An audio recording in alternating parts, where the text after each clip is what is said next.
Hello students, IB technical classes के YouTube channel पर आप सबका बहुत बहुत स्वागत है। आज हम लोग केल्विन डबल ब्रिज की बात करेंगे कि इससे किस तरह से रेसिस्टेंस को हम लोग मेज़र करते हैं। तो हमने पहले भी आपको बताया कि रेसिस्टेंस को 3 कैटेगरी में बांटा जाता है, एक लो रेसिस्टेंस, मीडियम रेसिस्टेंस और हाई रेसिस्टेंस। तो हम लोग मीडियम रेसिस्टेंस के लिए एमीटर वोल्ट मीटर मेथड का यूज़ करते हैं और हाई रेसिस्टेंस को यानी इंसुलेशन रेसिस्टेंस को मेज़र करने के लिए मेगर का उपयोग किया जाता है। और सबसे जो लो रेसिस्टेंस होता है यानी 1 ओम और उससे कम जो मिनिमम ओम है, चाहे आपका मिली के हो अंदर हो, माइक्रो के अंदर हो, 0.000 भी रहेगा, यानी आपका बहुत माइनर करंट रहेगा, तो भी हम लोग क्या कर सकते हैं, उसके रेसिस्टेंस को फाइंड कर सकते हैं केल्विन डबल ब्रिज की माध्यम से। तो केल्विन डबल ब्रिज एक ऐसा ब्रिज है जिसके द्वारा हम लोग लो रेसिस्टेंस को माइनर से माइनर रेसिस्टेंस को मेजर करते हैं और इसमें लो रेसिस्टेंस की वैल्यू कैलकुलेट की जाती है। अब ये केल्विन डबल ब्रिज जो है, ये केल्विन ब्रिज का हायर वर्जन, यानी इसका पहले सिंगल ब्रिज बनाया, केल्विन वैज्ञानिक का नाम है। तो केल्विन साहब ने पहले एक ब्रिज बनाया जिसको केल्विन ब्रिज कहा और उसका फिर हायर वर्जन उन्होंने बनाया, सेकंड वर्जन, जिसको केल्विन डबल ब्रिज कहते हैं। तो ये केल्विन डबल ब्रिज ज़्यादा एक्यूरेसी देता है, ज़्यादा माइनर इसके अंदर रेसिस्टेंस को मेज़र किया जाता है, इसीलिए केल्विन डबल ब्रिज जो है बाकी दूसरे ब्रिज की तुलना में ज़्यादा इंपॉर्टेंस रखता है और ज़्यादा एक्यूरेट रीडिंग देता है। अब ध्यान से समझने की बात है कि मेन इसके अंदर केल्विन ब्रिज और डबल ब्रिज में क्या अंतर हुआ। तो यहाँ पर जैसा कि इसके नाम से पता चल रहा डबल ब्रिज, तो हम लोग दो ब्रिज यूज़ किए हैं, एक इधर PQ वाला ये एक ब्रिज हो गया और दूसरा स्मॉल PQ से देखा है ये दूसरा ब्रिज हुआ, यानी करंट जाएगा तो इसको दो रास्ता मिल जाएगा, एक इधर से भी जाएगा और इधर से भी, यानी 2 ब्रिज यहाँ पर मिल रहा है, इसीलिए केल्विन डबल ब्रिज बोलते हैं। सिंगल ब्रिज में क्या हो रहा था कि ये वाला ब्रिज बीच वाला पोर्शन नहीं था, डायरेक्ट यहाँ गैल्वेनोमीटर से कनेक्टेड था नीचे में और वहां पर लीड रेसिस्टेंस होता है। अब ध्यान से समझने वाली बात है कि यहां पर हमारा जो अननोन रेसिस्टेंस होता है R, इसको हम लोगों को कैलकुलेट करना होता है, लेकिन कुछ वायर का तार का भी रेसिस्टेंस होता है जिसको हम लोग लीड रेसिस्टेंस कहते हैं और R से उसको सूचित किया जाता है। तो केल्विन ब्रिज सिंगल ब्रिज के अंदर दिक्कत था क्या था कि हम लोगों को रेसिस्टेंस, लीड के रेसिस्टेंस का इफेक्ट उसके अंदर इंक्लूडेड हो जा रहा था या उसके अंदर एक्यूरेसी हमको उतनी अच्छी नहीं मिल पा रही थी। तो ये केल्विन डबल ब्रिज लेने से क्या होगा कि जो भी लीड का रेसिस्टेंस है वो नेगलेक्ट हो जाएगा, करंट यहाँ पर जो डाइवर्ट होगा, यहाँ से करंट डाइवर्ट होगा और ये वाला जो रेसिस्टेंस है लीड का रेसिस्टेंस, उसकी रेसिस्टेंस की वैल्यू जो होगी वो नेग्लिजिबल हो जाएगी, यानी आपका एक्यूरेट जिस रेसिस्टेंस को हमको मेजर करना उसकी एक्यूरेट वैल्यू हमको मिलेगी और लीड का तार का कोई भी इफेक्ट नहीं होगा। तो इसीलिए हम लोग केल्विन डबल ब्रिज हम लोग यूज करते हैं। तो ये थोड़ी सी बेसिक बात हो गई। अब इसके अंदर क्या हम लोगों का लगा हुआ है इक्विपमेंट सब है और कैसा कैलकुलेशन किया गया है उसको हम लोग समझते हैं। तो बहुत आसान चीज़ है, देखने में थोड़ा सा डेरिवेशन आपको लंबा लगेगा, लेकिन जब स्टेप बाय स्टेप करेंगे तो बहुत आसानी से आप इसको सॉल्व कीजिएगा और हम लोगों को क्या निकालना है आपको यहाँ से डायग्राम से आइडिया लग जाएगा। तो जैसा कि नाम है, वैज्ञानिक का नाम है, केल्विन साहब ने इसको बनाया है और इसके अंदर उन्होंने दो ब्रिज लगाया हुआ है और 2 ब्रिज की सहायता से हम लोग अननोन रेसिस्टेंस को फाइंड करते हैं, जो कि बहुत मिनिमम से मिनिमम रेसिस्टेंस को फाइंड किया जाता है इस ब्रिज के द्वारा, जिस ब्रिज को हम लोग केल्विन डबल ब्रिज कहेंगे। तो यहाँ पर हम लोग रेसिस्टेंस जो लगाए हुए हैं वो क्या क्या है, तो यहाँ पर एक पहला ये वाला जो ब्रिज है PQ ब्रिज, दूसरा स्मॉल PQ ब्रिज से, और यहाँ पर ये P क्या है, तो ये आपका रेसिस्टेंस है, Q भी रेसिस्टेंस है, small P small Q resistance है, S आपका स्टैंडर्ड रेसिस्टेंस, और इन सब रेसिस्टेंस से मिलकर ब्रिज बना है। और यहाँ पर मेनली जो हमको कैलकुलेट करना है वो क्या कैलकुलेट करना है, तो अननोन रेसिस्टेंस R को फाइंड करना है। और स्मॉल r जो दिखाया गया है लीड के रेसिस्टेंस को, वायर को रेसिस्टेंस को दिखाया गया है। और यहाँ पर हम लोग जब मेजरमेंट करेंगे और फाइनल कैलकुलेशन निकालेंगे तो हमारी r की वैल्यू को फाइंड करेंगे, जिस r की वैल्यू को शुरू में हम लोग स्मॉल r को भी लेके चलेंगे, यानी लीड रेसिस्टेंस को भी कंसीडर करें, लेकिन फाइनल कंक्लूजन के बाद आपका जो डेरिवेशन निकलेगा वो r बराबर समथिंग निकलेगा जिसके अंदर स्मॉल r नहीं होगा, यानी स्मॉल r को यानी इस ब्रिज के अंदर स्मॉल r नेगलेक्ट हो जाता है और उसका कोई भी इफेक्ट मेजरमेंट के अंदर नहीं पड़ता है। यही इसकी सबसे बड़ी विशेषता है। अगर इस रेसिस्टेंस इंक्लूडेड हो जाएगा तो आपका एरर आएगा, एक्यूरेट वैल्यू नहीं होगा। तो इस ब्रिज लगा देने से, यानी एक और सेकंड ब्रिज लगाने से आपका फायदा क्या हो जाता है कि ब्रिज के अंदर एक्यूरेसी बढ़ जाती है और लीड रेसिस्टेंस नेगलेक्ट हो जाता है। तो अब यहाँ तक समझ में आया क्या क्या चीज़ लगा हुआ है। तो डबल ब्रिज है, एक ये वाला ऊपर वाला ब्रिज है, दूसरा ये ब्रिज है। ऊपर ब्रिज में आपका रेसिस्टेंस दो लगा हुआ है, एक कैपिटल P है, दूसरा कैपिटल Q है। नीचे वाले ब्रिज के अंदर दो रेसिस्टेंस, एक स्मॉल p, दूसरा स्मॉल q से दिखाया गया है। S आपका स्टैंडर्ड रेसिस्टेंस है, R आपका लीड का रेसिस्टेंस है और R आपका कैपिटल R अननोन रेसिस्टेंस है। जिस रेसिस्टेंस को हमको कैलकुलेट करना है, मेजर करना है, फाइंड करना है, वो रेसिस्टेंस है। अब इन दोनों ब्रिज के हम लोग बीच में क्या लगाए हुए हैं, गैल्वेनोमीटर लगाए हुए हैं, या इसी को डिटेक्टर भी कहा जाता है। इसी गैल्वेनोमीटर की सहायता से हम मालूम करेंगे कि ब्रिज हमारा बैलेंस है या नहीं है। और जब ब्रिज बैलेंस होगा तो ही हमारा एक्यूरेट कैलकुलेशन यानी आपके अननोन रेसिस्टेंस की वैल्यू फाइंड होगी और आपका जो रीडिंग होगा वो एक्यूरेट होगा, एरर फ्री होगा। तो हम लोग गैल्वेनोमीटर के द्वारा ब्रिज बैलेंस कंडीशन को चेक करते हैं। यहाँ पर बैटरी लगा हुआ है जिसके द्वारा करंट फ्लो होगा और आपका मेजरमेंट होगा। एमीटर यहाँ पर लगा हुआ है जो करंट की वैल्यू बताएगा कि इस ब्रिज में कितना करंट फ्लो हो रहा है। यहाँ पर RG लगा हुआ है यानी रेगुलेटिंग रेसिस्टर लगा हुआ है, जिसकी सहायता से हम लोग रेसिस्टर को वैरी करके इस ब्रिज में फ्लो होने वाले करंट को हम लोग कंट्रोल कर सकते हैं, कम या ज़्यादा कर सकते हैं। तो यहाँ पर रेगुलेटिंग रेसिस्टेंस लगा हुआ है। बाकी जो रेसिस्टेंस है P है, Q स्मॉल p है या स्मॉल q S है, ये सारा आपका वेरिएबल रेसिस्टेंस होता है जिसको हम लोग वैरी कराकर ब्रिज को बैलेंस करते हैं। और ब्रिज जब बैलेंस होगा तो यहाँ से हमारा ब्रिज बैलेंस कंडीशन कब पता चलेगा, जब हम स्विच को क्लोज कर देंगे, यहाँ से सप्लाई देंगे, करंट फ्लो होगा। ये करंट आपका अलग अलग दोनों ब्रिज के अंदर, यहाँ पर I1 नाम दे दिया, I2 दोनों से फ्लो होगा। और यहाँ पर जब गैल्वेनोमीटर से स्विच क्लोज करने के बाद, सप्लाई देने के बाद गैल्वेनोमीटर से यदि जीरो करंट फ्लो हो रहा है यानी नल डिफ्लेक्शन हो रहा है, तो इसका मतलब ब्रिज बैलेंस है। और ब्रिज बैलेंस करने के लिए हम लोग capital P, capital Q, small q को इस तरह से वैरी कराते हैं कि ब्रिज आपका बैलेंस हो जाए, यानी इस वाले पोर्शन से गैल्वेनोमीटर से करंट की वैल्यू जीरो हो जाए। या हम बोल सकते हैं F पॉइंट का पोटेंशियल और H पॉइंट का पोटेंशियल दोनों सेम हो जाए।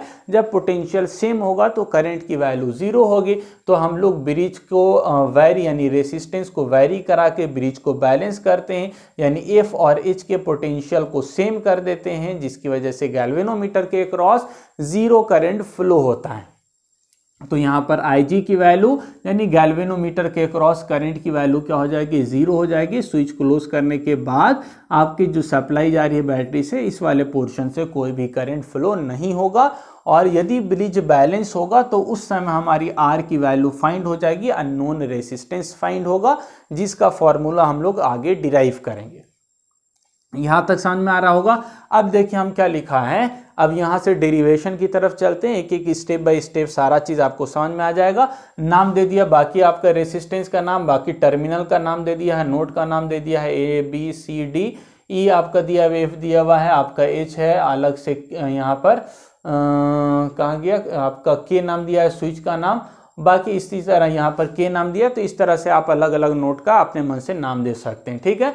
और बाकी करंट हम लोग दिखाए हुए, पहला ब्रिज के अंदर I1 करंट फ्लो हो रहा है, इसमें I2 फ्लो हो रहा है। इन दोनों के बीच में करंट I है, इधर से जब करंट आएगा तो इधर I2 जाएगा, तो यहाँ पर I माइनस I2 हो जाएगा। और इधर से I2 आ रहा है, इधर से माइनस I2, दोनों कैंसिल होकर यहाँ से फिर से I करंट बचेगा। और इस ब्रिज के अंदर टोटल करंट जो फ्लो हो रहा है, इसको हम लोग IT यानी टोटल करंट से रिप्रेजेंट कर रहे हैं। अब देखिए ब्रिज बैलेंस होगा तो क्या लिखा गया है, at balance condition IG equal to 0, यानी जब ब्रिज बैलेंस होगा तो गैल्वेनोमीटर के क्रॉस करंट कौन सा फ्लो होगा, तो करंट 0 फ्लो होगा। और क्या होगा, point H and F are the same potential, इस वाले पॉइंट पर और इस वाले पॉइंट का दोनों को पोटेंशियल सेम होगा, यानी पोटेंशियल के बीच में डिफरेंस नहीं होगा, और जब डिफरेंस नहीं होता है तो करंट जीरो होता है। तो हम लिख सकते हैं H and F are same potential.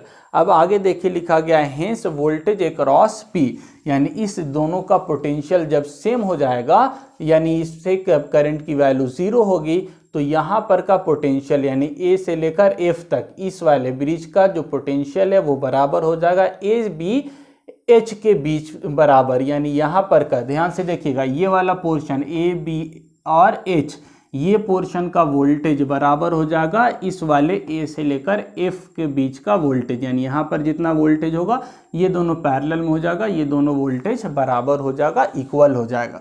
तो वही लिखा गया voltage across P is equal to voltage across R and वो plus voltage across small P. यहाँ पर का वोल्टेज बराबर, जब ब्रिज बैलेंस होगा तो ये वाला वोल्टेज अक्रॉस पी बराबर होगा voltage across R plus voltage across small P, इन दोनों के बराबर। यहाँ से ए से लेकर एच का वोल्टेज और ए से लेकर एफ का वोल्टेज, ये दोनों वोल्टेज इक्वल होगा, यानी यहाँ पर दोनों का voltage drop equal to voltage across P resistance. तो यहाँ पर हम इक्वेशन लिखा वोल्टेज अक्रॉस पी बराबर voltage across R plus voltage across small P. अब यहाँ पर voltage across P capital P वाला, यहाँ पर करंट यानी हम लोग वोल्टेज ड्रॉप को क्या लिख सकते हैं, I1 गुना पी लिख सकते हैं। I1 क्या है, करंट फ्लो हो रहा है पी के क्रॉस, और रेसिस्टेंस क्या है तो पी नाम दिए हुए हैं, तो I1 गुना पी होगा। VR की जगह पर हम लोग VR, यहाँ पर I करंट फ्लो हो रहा है, प्रतिरोध का नाम R है तो I गुना R हो गया। यहाँ पर कौन सा करंट फ्लो हो रहा है, I2 हो रहा है, प्रतिरोध का नाम स्मॉल p है तो I2 गुना P, यानी जितना वोल्टेज ड्रॉप था वो सारा हमने दिखा दिया। सिमिलरली इसी तरह यहाँ पर केस बनेगा, आपका वोल्टेज अक्रॉस F और D बराबर होगा वोल्टेज अक्रॉस H और D के, यानी आपका इन दोनों Q और S के क्रॉस वोल्टेज ड्रॉप, इन दोनों का योग बराबर होगा F और D के, यानी कि वोल्टेज अक्रॉस Q। तो यहाँ से हम लिख सकते हैं सिमिलरली वोल्टेज अक्रॉस Q बराबर voltage across S plus voltage across small q।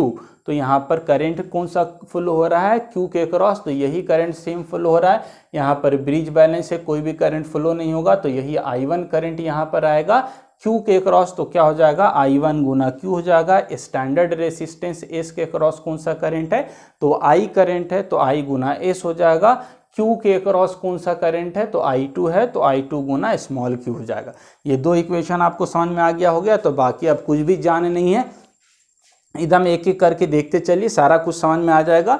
यहाँ से दो इक्वेशन निकल गया। अब देखिए यहाँ पर हम लोग ले रहे हैं, ये दोनों एक दूसरे के पैरेलल में, ध्यान से देखिए ये वाला पोर्शन कौन सा पोर्शन, ये वाला, ठीक है, रेसिस्टेंस, ये पोर्शन बराबर है इसके पैरेलल में। तो हम क्या लिख सकते हैं, यहाँ पर का वोल्टेज ड्रॉप बराबर होगा इस वोल्टेज ड्रॉप के, यानी voltage across R small R lead resistance के अक्रॉस वोल्टेज ड्रॉप बराबर होगा सेकंड ब्रिज के इस voltage across P plus Q, इन दोनों का योग बराबर होगा वोल्टेज अक्रॉस आर के। तो यहाँ पर दोनों पैरेलल में, as R is in parallel with the P plus Q, ये दोनों क्या है, P प्लस क्यू के पैरेलल में है R, तो यहाँ पर वोल्टेज अक्रॉस R बराबर होगा voltage across P plus Q के। तो हम क्या लिख सकते हैं, वोल्टेज अक्रॉस R बराबर voltage across P plus Q, ठीक है। अब यहाँ पर IR वोल्टेज अक्रॉस R की जगह पर क्या लिख सकते हैं, यहाँ पर कौन सा करंट फ्लो हो रहा है, तो I minus I2 current flow हो रहा है, ठीक है। यहाँ से टोटल करंट आपका I आया, I2 इधर चला गया, तो बचेगा कितना, I माइनस I2। तो इस लीड रेसिस्टेंस R के क्रॉस कितना करंट फ्लो हो रहा है, I minus I2 current flow हो रहा है।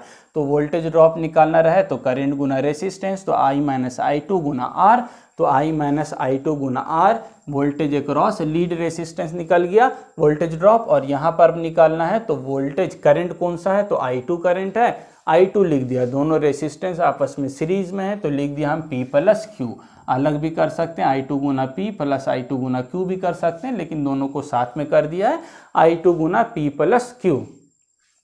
अब देखिए क्या कर रहे हैं हम लोग, इसको तोड़ दिया, यहाँ R को अंदर भेज दिया, R को अंदर भेज देंगे तो I गुना R हो जाएगा, I2 को अंदर भेज देंगे तो I minus I2 Guna R हो जाएगा।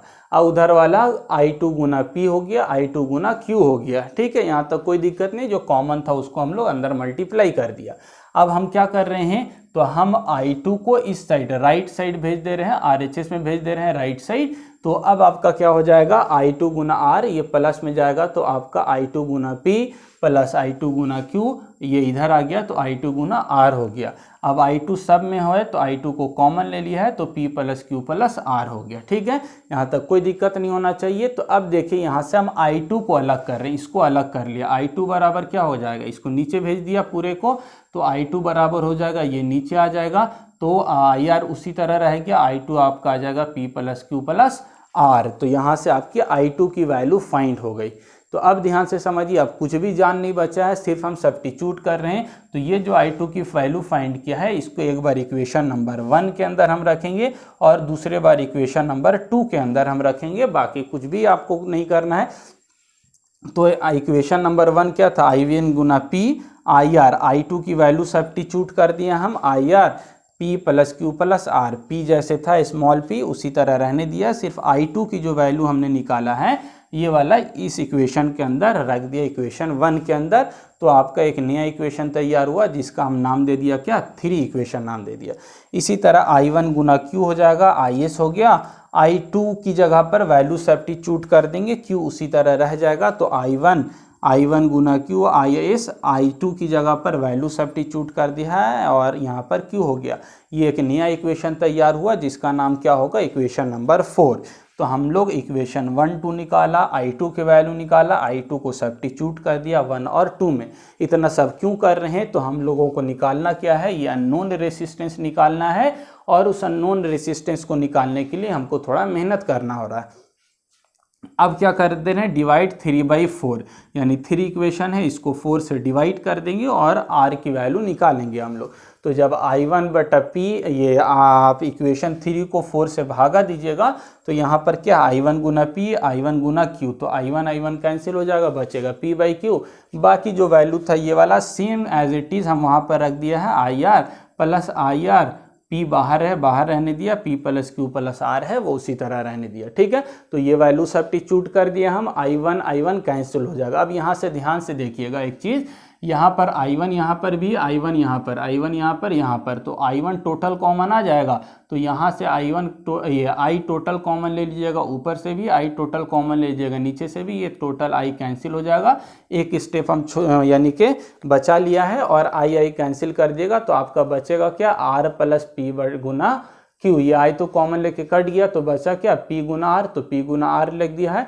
नीचे वाला सारा आपका Q गुना R हो जाएगा, I कॉमन लेके काट दिया है तो I खत्म हो जाएगा, बचेगा आपका इतना। अब कुछ नहीं करना है, हम क्या ने P/Q इतना निकाला, S को इस साइड भेज दे रहे हैं, किधर भेज दे रहे हैं, तो P/Q की तरफ भेज दे रहे हैं। P/Q S Q गुना R, P plus Q plus R, ये रख दिया, R प्लस PR गुना इतना हो गया। तो R देखिए अब अलग कर रहे हैं हम R को, तो R को जब अलग करेंगे तो हम क्या कर दिया है, ये वाला जो वैल्यू था उसी तरह रहने दिया, इसको इधर भेज देंगे तो निगेटिव में आ जाएगा ये PR गुना P plus Q plus R, ये वैल्यू आ गया। अब देखिए क्या किया है, ये जो कॉमन है P/Q है इसको गुना कर दिया अंदर, यानी ब्रैकेट के अंदर ले जा रहे हैं, तो ब्रैकेट के अंदर ले गए तो P/Q गुना S हो जाएगा, ये P/Q हो जाएगा, QR से गुना हो जाएगा, इतना आपका आएगा।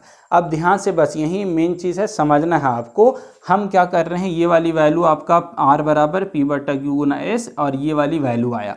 तो अब यहाँ से हम क्या कर रहे हैं, QR P plus Q plus R इसको कॉमन ले रहे हैं। ध्यान से देखिएगा, QR गुना P plus Q plus R इसको कॉमन ले रहे हैं। तो इसको जब कॉमन ले लीजिएगा तो बचेगा क्या, एक में बच जाएगा P/Q यानी कैपिटल B/Q बच जाएगा।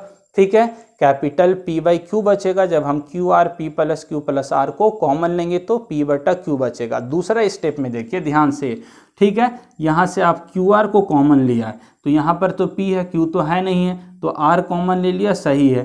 तो P तो कॉमन लिया नहीं तो P बच जाएगा, स्मॉल p बच जाएगा अंदर में, तो स्मॉल p ऊपर में बच गया। अब देखिए यहाँ से आपने क्या ले लिया है, QR कॉमन ले लिया, तो Q अपने मन से आपने कॉमन ले लिया था जबकि यहाँ पर Q था नहीं। तो Q जब अपने मन से बाहर कॉमन ले लिया तो हम अंदर क्या कर देंगे, डिवाइड कर देंगे। ठीक है, ध्यान से समझिएगा। अब इस चीज़ को आप अंदर भेजिएगा, आप तो देखिए फाइनल आपको उतना ही आ जाएगा।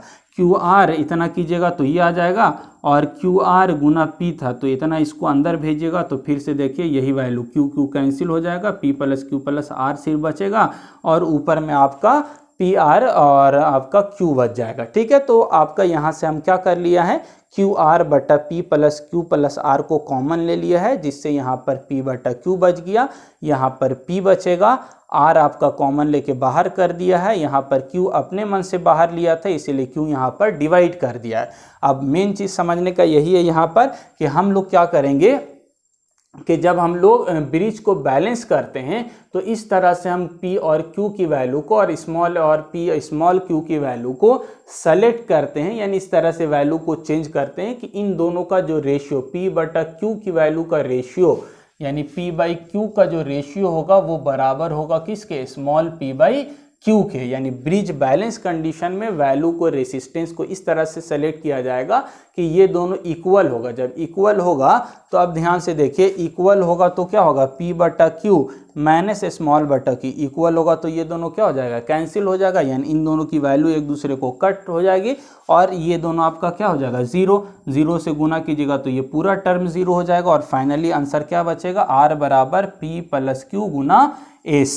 क्या मालूम चला यहाँ से कि यहाँ पर R की वैल्यू फाइंड करना है तो आपका वहाँ पर P की वैल्यू, Q की वैल्यू और स्टैंडर्ड S ये वाली वैल्यू, बाकी आपका जो लीड रेसिस्टेंस था वो क्या हो गया, नेगलेक्ट हो गया। यानी हमारा डबल ब्रिज लेने से, ये वाला एक और ब्रिज लेने से जो लीड का तार का कुछ प्रतिरोध इंक्लूड हो जा रहा था सिंगल ब्रिज केस के अंदर, वो यहाँ पर नेगलेक्ट हो जाता है। यानी इस लीड का कोई भी इफेक्ट इस हमारे ब्रिज के अंदर नहीं होगा, यानी एक्यूरेसी ज़्यादा होगी। मेज़र जो हम वैल्यू करेंगे वो एक्यूरेट मेज़र होगा, लीड का तार का कोई भी इफेक्ट हमारे मेजरमेंट के अंदर नहीं पड़ेगा, क्योंकि आपका सारा अननोन जो ये स्मॉल ब्रिज पी क्यू लिया था ये भी कैंसिल हो गया, नीचे आपका लीड रेसिस्टेंस था वो भी कैंसिल हो गया। फाइनली आपका बचा क्या, आर बराबर अननोन रेसिस्टेंस बराबर पी बटा क्यू गुना एस। तो यहाँ से आपका हम लोग रेसिस्टेंस को, अननोन रेसिस्टेंस को फाइंड कर लिया। तो इस तरह से ये केल्विन ब्रिज होता है जिसके अंदर हम लोग अननोन रेसिस्टेंस को फाइंड करते हैं। इसकी एक्यूरेसी पहले की तुलना में, सारे ब्रिज की तुलना में ज़्यादा होती है, क्योंकि यहाँ पर लीड रेसिस्टेंस वो नेगलेक्ट हो जाता है और एक्यूरेट वैल्यू, एक सही वैल्यू, एरर फ्री वैल्यू आपको मिल जाती है। तो हम लोग केल्विन डबल ब्रिज को लो रेसिस्टेंस मेज़र करने के लिए, हाई एक्यूरेसी के साथ मेज़र करने के लिए प्रीफर करते हैं। तो आई होप आपको केल्विन ब्रिज क्या है, क्यों यूज़ करते हैं और किस तरह से डेरिवेशन करके हमने फॉर्मूला निकाला, वो सारी बात आपको समझ में आ गई होगी। तो आई होप अगर आपको वीडियो पसंद आया तो लाइक कीजिएगा, अपने दोस्तों को शेयर ज़रूर कीजिएगा और चैनल पर नए हैं तो सब्सक्राइब कीजिएगा। Thank you.